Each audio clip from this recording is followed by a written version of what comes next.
I'm the chair of urology at UCLA, and I'm co-director of the UCLA Gender Health Program. My pronouns are he, him, his. Hi everybody, my name is Chris Mann, my pronouns are he, him, his, and I'm the care coordinator for UCLA's Gender Health Program. We're here today to talk about LGBTQ plus community and what we can do and you can do to do community engagement in healthcare. We'd like to remind viewers that you can ask us questions by using the hashtag UCLAMDchat on Twitter as well as commenting on Facebook. Before we begin, we'd like to clarify and define what LGBTQ plus means. LGBTQ plus means lesbian, gay, bisexual, transgender, queer, and the plus is often used to express inclusion of other sexual and gender identity communities, including intersex, asexual, gender non-binary, and two-spirit. Some statistics. Out of the LGBTQ+, we'll start with LGB, lesbian, gay, and bisexual people. What we know from data that have been published is that there are physical health disparities between gay and lesbian people and the population in general. Much of this arises because of stigma, victimization, and even discrimination, and that can lead gay and lesbian people to have different and lower levels of mental health and physical health. In fact, even the fear of discrimination itself can cause gay and lesbian and bisexual individuals to avoid healthcare settings altogether and to even conceal their sexual orientation from their doctor or from their provider. The UCLA School of Law has an enterprise called the Williams Institute at the website you see here with some really terrific research, statistics, policy papers, and exciting information if you want to know more about the experience of LGBTQ people in healthcare and in society in general. Now statistics about the T of LGBT, transgender. 23%, almost a fourth, reported not having seen a doctor in the prior year because of fear of being mistreated as a transgender person, mistreated by the healthcare system. And a third of people who identify as transgender didn't see a doctor in the last year because they couldn't afford it. A third of those who did see a doctor report having had at least one, if not more, negative experience related to their being transgender. And this was even more so for individuals of color and individuals with disabilities. 40% of transgender people have attempted suicide at one time or another in their lives. This is 9 times higher than the general population rate. So there are many things that health systems can do to actively support the LGBTQ plus community. Here are just some examples of what we've done. We've created and implemented an LGBTQ cultural competency training, which is available to all staff and employees across our health system. We've also made accommodations in our electronic medical record system, or our EMR, that allows us to capture preferred name, preferred pronouns, as well as sexual orientation and gender identity. We find that these tools will allow providers to give a more affirming experience while in appointments, as well as inform our entire health system who our patient population is. The UCLA Gender Health Program is a program designed specifically to address the needs of trans and gender diverse identified patients. It's a comprehensive, multidisciplinary network of providers that offer the A to Z when it comes to transition-related services. We've also created an internal referral system for trans patients who are already receiving care at UCLA to refer to our program if they choose so. We've also launched the LGBTQ Health Initiative, which is a broad endeavor to ensure that LGBTQ patients are placed centered within our health system. We're helping define the David Geffen School of Medicine curriculum, as well as look at our general overall health system. We've also allowed providers to get an LGBTQ champion designation. What this means is that when patients are going through the provider directory, they can see which providers are designated as champions. Champions are providers who have specific interests in working with LGBTQ folks or have expertise in working with this population. We've also gotten better at making gender-neutral bathrooms more accessible across our health system. The rainbow U badge clips and pronoun card holders are also an outward sign for our LGBTQ plus community, letting them know that we're a safe health system for them to discuss these issues with us, as well as inform our health system of the pitfalls of making assumptions about how a person presents in healthcare. Here are some examples of what we're doing as a health system. On the top left, we have an example of a fake patient whose name on their insurance card is Roxanne, but whose preferred name is John and preferred pronouns are he, him, his. This shows up across our health system, so when the patient comes in, we will always address them by their preferred name and their preferred pronouns. The Rainbow U badge clips and as well as the pronoun card holders are also shown at the bottom left. And on the top right, we have our SOGI data collection questionnaire. Patients can fill this out with the help of their providers during clinic appointments, but they can also fill it online via our patient portal. So here we ask for sex assigned at birth, their current gender identity, and their current sexual orientation. On the bottom right, we have an example of our provider directory. So here we have actually the other co-director of our gender health program, Amy Weimer. And as you can see, she has the Rainbow U LGBTQ champion designation. Chris, you mentioned the abbreviation SOGI. What does that stand for those who don't know? Yeah, so SOGI again stands for sexual orientation and gender identity. And sexual orientation refers to if someone is gay or lesbian? Exactly, or bisexual? Yes. And gender identity refers to? Their internal sense of how they feel within their own body, which doesn't necessarily correspond to the sex that they were assigned at birth. Great, thanks. Another big part of what we do here at UCLA Health is community engagement. We can have a phenomenal program that supports LGBTQ plus identified folks, but a lot of the work needs to be done within the community itself. So what we've done to do that is participate in LA Pride and other LGBTQ plus Pride events across Southern California. We've also participated in Trans Pride, which is hosted at the LA LGBT Center. And then here in Westwood, we've actually hosted tabling events that celebrate Trans Day Visibility, Trans Day of Remembrance, and also June Pride Month kickoff. What we've also done too is invite current patients of our gender health program as well as trans and gender diverse community members in Los Angeles into our health system to give us feedback on our gender health program. That way we know what we're doing good, what we can improve on, and what their direct community needs are. We've also partnered with Los Angeles professional sports team in promoting LGBTQ plus visibility. It's a way for us to show our solidarity with the community across nationally, internationally. Anybody who watches a sports game will see us there. And then also a big plus of living and working in Los Angeles is that we're not the only people doing this work. So we're actively networking with other service providers that are addressing the needs of the LGBTQ plus community. Great. Tremendous amount of work. Here are some examples of our social media campaigns. To stay up to date on what we're doing in the community, please feel free to follow us on all major social media platforms. On the left, we have Dr. Weimer at the Lakers' first LGBTQ Pride Night. And on the right is a picture of one of our tabling events here in Westwood. Dr. Litwin and I also want to take time to mention all the LGBTQ-centered endeavors that we have going on here at UCLA. So our care centers provide state-of-the-art medical care for people living with HIV and AIDS. The Empower program promotes resiliency and well-being in LGBTQ plus identified youth through therapeutic interventions as well as support groups. And the Williams Institute at UCLA Law that Dr. Litwin mentioned earlier is a think tank dedicated to ongoing research on LGBTQ plus policy and law.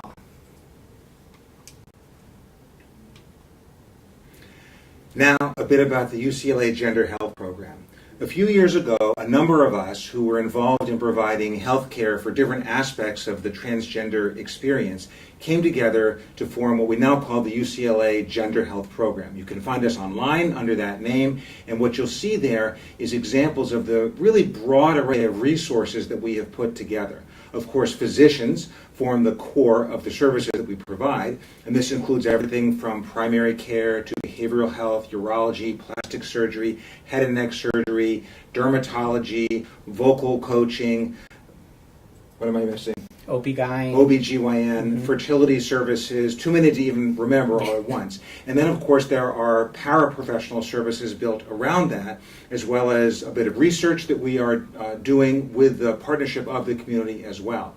And the gender health program at UCLA is considered a center of excellence, largely because we have pretty deep experience in not only the surgical, but the non-surgical, the medical, the mental health aspects of providing care for transgender individuals, but also because of the deep interest that we have in coordinating many different services and many different aspects of a support network for people who are transgender, either before transition, during transition, after transition, or in transgender individuals who choose not to have any particular part of transition. Mm-hmm. We're there to support individuals, like any patient population, for what their particular needs are. So here we have the LGBTQ Health Initiative website. Again, if you're looking to get involved, you can go to this website. Of particular note, too, we were given an HEI score of 100 by the Human Rights Campaign. HEI stands for Health Equality Index. So it just means that we're a leader in providing care to LGBTQ plus identified folks in a healthcare setting. So, a little bit about what you can do in terms of community support. Some of the examples are based on what we've done, but there's nothing particularly special about what we've done. As Chris mentioned, we are fortunate to live in a very large urban environment where there's lots of activity in this area of healthcare and in life in general, but there are things that you can do in small towns as well. One of the most important things that I teach students is that when approaching really any patient, but particularly patients in the transgender community, one has to approach them with a certain sense of what we call cultural humility. Cultural humility.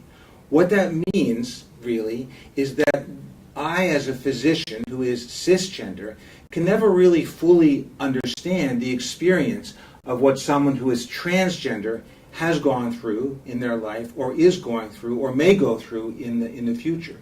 And so whereas normally I, as a physician, am in the role of teaching, of providing information, of giving resources, the idea of cultural humility says that I also can learn from my patient. And by putting the patient in the role of helping to teach me as a provider how to better care for the patient, everybody wins. Cultural humility. One of the other things that can be really beneficial for transgender individuals is when we, in the cisgender community particularly, introduce ourselves with our preferred pronouns. It may seem obvious that if I present as a cisgender male that my preferred pronouns are he, him, his, but by putting them on my badge holder, by putting them in my signature block in my emails, and by introducing myself that way in the right situation, it provides a more embracing and open environment. So that's super important and a really easy thing to do. Another is to be familiar with the many, many resources that are available. We'll talk in a moment about WPATH, but the World Professional Association for Transgender Health, WPATH, is a really, really terrific organization with a long list of online resources that are very helpful in learning about how to provide better care for transgender individuals. There are local and internet community-based resources in the LGBTQ plus community. On the internet, things can go worldwide, of course, but there are also lots of internet presence of local, regional, statewide, etc. organizations that do have resources as well. Crisis hotlines, you'll hear about those more in a sec as well, but those are particularly important for individuals in the LGBTQ plus community. We also think it's important to know a bit about PrEP and PEP. PrEP refers to pre-exposure prophylaxis, and PEP refers to post-exposure prophylaxis regarding HIV prevention. And we can talk more about that in the Q&A session.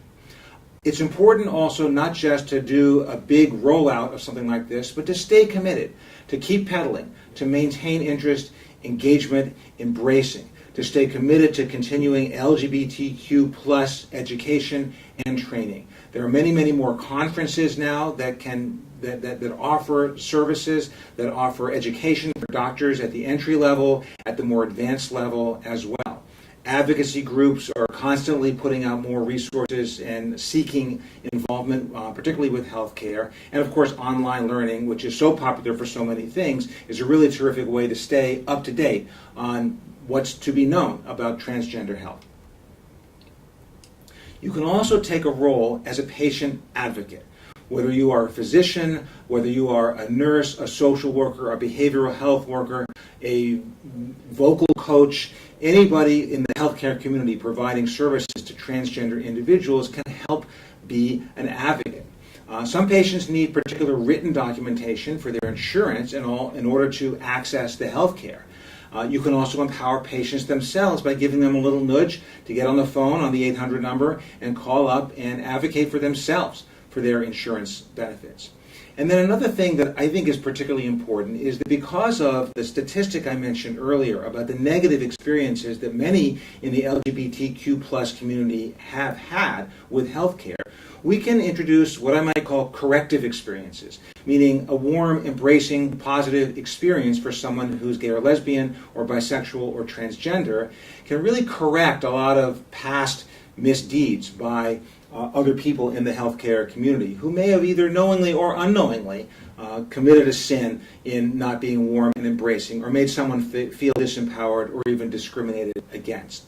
So because of that history of discrimination, overt and unintentional, because of the history of harassment and even overt violence against LGBTQ people, those of us who are providers who serve as champions for this community, these individuals, can really change the whole trajectory of healthcare and life experience for LGBTQ plus identified individuals. A bit now about WPATH, the World Professional Association for Transgender Health, WPATH. Here's a picture off the internet of one of their really terrific resource guides for physicians and for healthcare providers. But it creates a whole set of guidelines that provide for us not only clinical information but also ethical guidance for healthcare providers on how to really maximize and optimize patients' overall well-being in terms of physical health, mental health, emotional well-being, self-fulfillment, and the other things that we like to think that we promote as healthcare providers. They provide standards of care so that you don't have to reinvent the wheel, whether you're working in an area where there's a lot of experience in transgender health or where there's little or no experience in transgender health. It's all right there at WPATH. It's really aimed at primary care, but also includes information for those in gynecologic care, urologic care, reproductive options, voice and communication therapy, behavioral health services, counseling, psychotherapy, hormone management, various surgical managements, etc., etc. Really terrific resource for people who are involved in providing care for transgender individuals. Just because a person is LGBTQ plus identified does not necessarily mean that they are mentally ill or that they are in need of these crisis hotlines. However, if an LGBTQ identified patient presents to you in crisis, it is important to note these crisis hotlines. Specifically, the Trans Lifeline and the Trevor Lifeline are specifically equipped to address the needs of LGBTQ folk who are in crisis. We talked before about sports teams. Chris mentioned sports teams. Whether you are in a city or an area that has sports teams or doesn't have sports teams, whether you're into sports yourself or not into sports yourself, it's a really terrific community builder and it's a great equalizer. And one of the things that UCLA has done is to partner with both the LA Lakers and also the LA Dodgers in becoming the official healthcare providers for both of those teams and their families and staffs and administrators, etc. We also do a lot of events with the Lakers and with the Dodgers. And two events that we've done in the last few months include Pride Night. We had Lakers Pride Night and we had Dodgers, not long ago, Dodgers Pride Night at a game at Staples Center and then at Dodger Stadium. And one of the things that we did here at UCLA in preparation for Laker Pride Night not long ago is to create this really awesome Laker Pride Night video. We're going to play it for you in a second, but you can also find it on our gender health website as well as the UCLA Health gay and lesbian website, as well as just go to YouTube and look for Laker Pride UCLA and it'll come up. Let's play the video.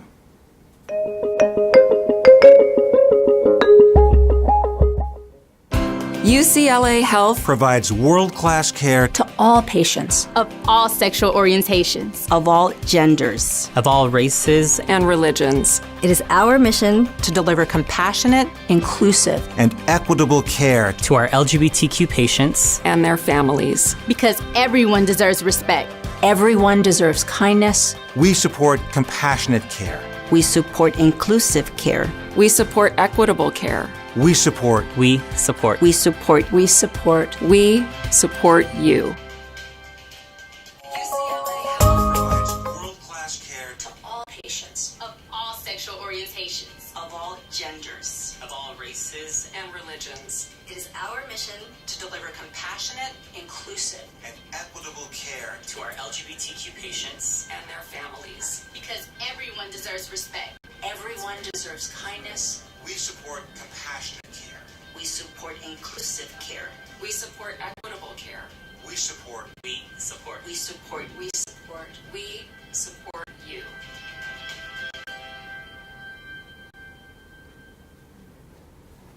How can you not feel awesome watching that video? I try to watch it at least once a week just to get myself in a good mood. If you'd like any more information on any of the topics that we covered, you can feel free to contact us. Our emails are listed here, as well as our website link. So please feel free to reach out to us if you have any other questions. So as Chris said, these are our contact this is our contact information. And then the very last slide, which we'll go to, gets us back to questions. And so please feel free to chat us up on Twitter or on Facebook, comment. And we're going to get rid of that, aren't we?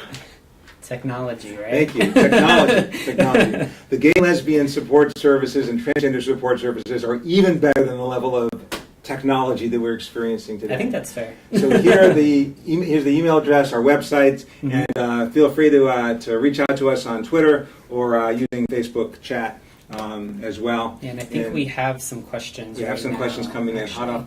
hot off the press. Okay. Let's see.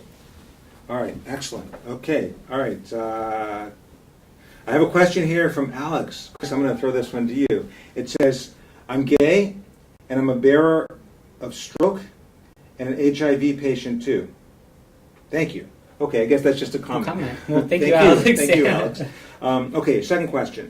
Why is sexual orientation and gender identity information important for us to collect at all? Yeah. So like Dr. Litwin mentioned earlier, the statistics out there just show that in healthcare, LGBTQ plus folks broadly just aren't seen. A lot of providers make the mistake of making assumptions about how a person identifies, who they're attracted to, what their family systems look like. So by collecting this information up front from patients, the provider can make sure they have an affirming experience within a clinic appointment. But then it also helps us inform us as a health system about who our patient population is. That way we can create patient education materials. We can maybe cater certain health interventions for certain subsets of community. And again, it's in no way required, but it is a way to let our patients help inform how we practice healthcare here at UCLA Health. And it gives us insights into our patients, as you said. Tells you who is that other person sitting next to the patient during their visit.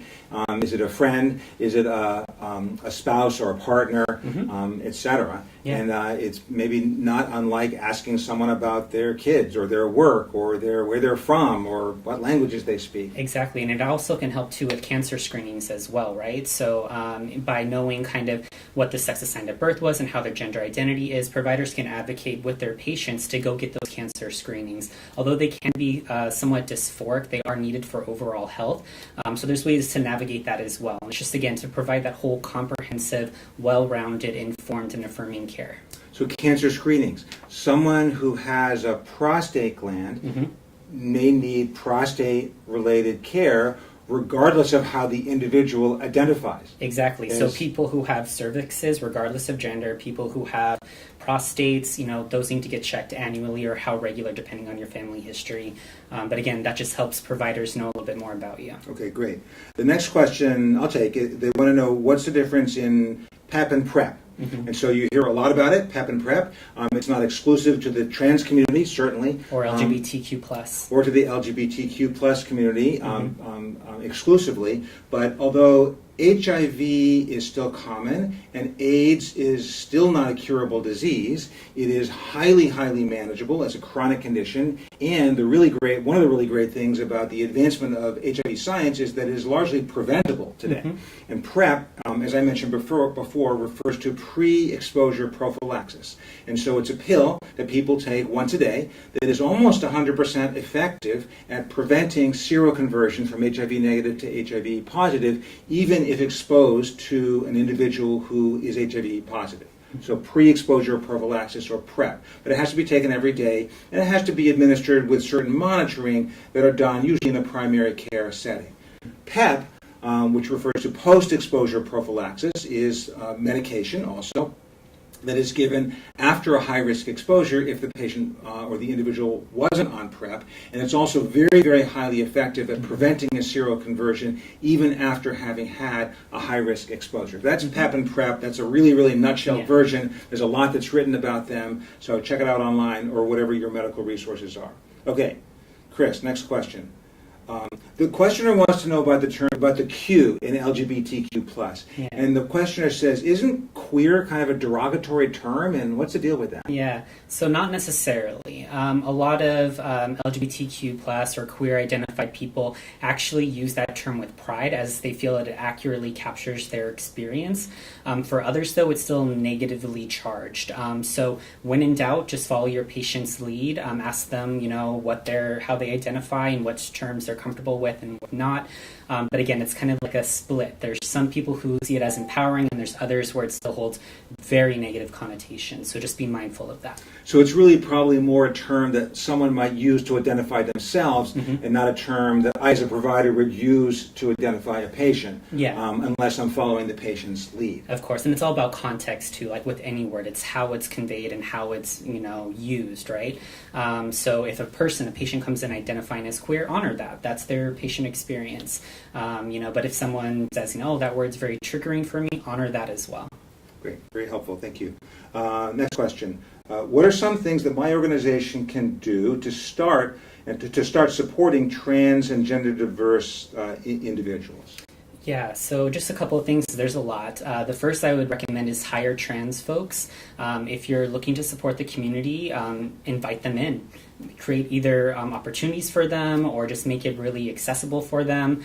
There's a lot of hardworking, really educated and informed people who can, I think, impact your entire health system. So hire trans people. The second one would be to invite trans-identified people or organizations to come in and do trainings. Like here in Los Angeles, we have a plethora of resources. We have the Trans Wellness Center, we have the Trans Latina Coalition, we have the LA Gender Center, the LA LGBT Center. Our LGBT Campus Resource Center on UCLA campus also offers Trans 101 classes, right? So here we have presenters coming in and kind of just giving a breakdown between the difference of sexual orientation, gender identity, gender expression. So inviting community members in to do that education is great. Focus groups are also another great tool as well. So I think those are probably the top two that I would recommend. And even if you live in a city where there is not such a deep volume of resources, because of the internet, et cetera, today, we may be able to get some of these major centers, such as in a place like LA, New York, San Francisco, Chicago, et cetera, to do electronic or online trainings for people through video links, etc.? Definitely. There's also the Fenway Institute. There's also UCSF.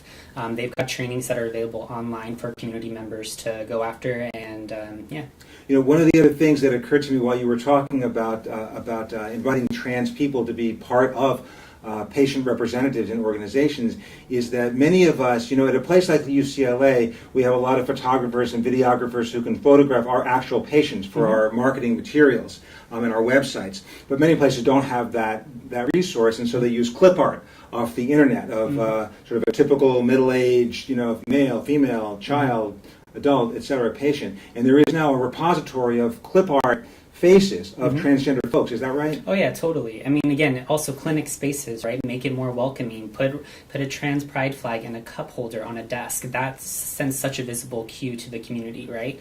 Similarly with the Rainbow U badge clip holders, that's what we're trying to, show as a health system, that we are a safe place to be, to get your questions answered and get that affirming experience.